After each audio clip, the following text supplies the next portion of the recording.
Okay, now we'll solve one problem based on translation Lookaside Buffer.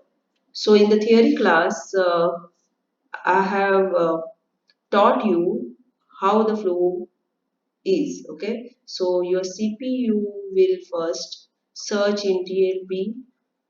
If the match is found, it will pick up the contents for main memory. Okay, if match found. Okay, if match is not found, what will happen? It will go to page table. Okay, after that it will go to main memory.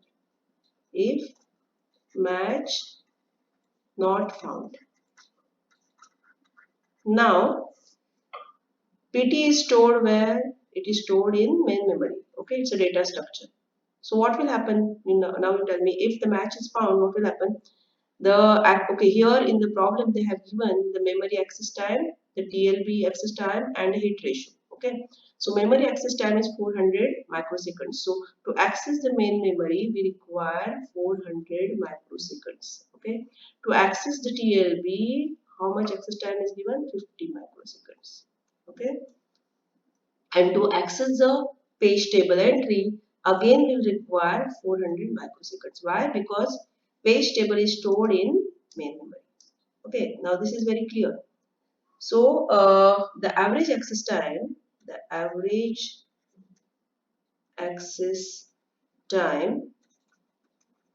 will be equal to what? What is the hit ratio given? 90%. So 90% times, what will happen? 90% time, this will get executed, right? This flow. And 10% time only, this will happen.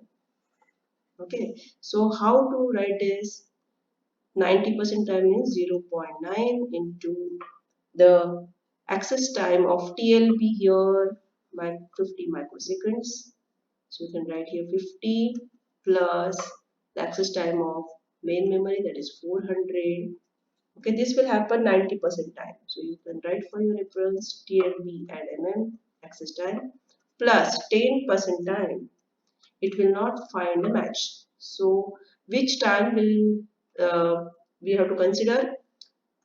50 microseconds, 400 microseconds, and again 400 microseconds. So we can write this as 50 plus 400 plus 400.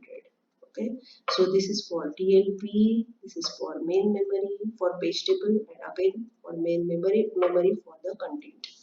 Okay, so this will be equal to 490 microseconds. So this is how you can solve the problem.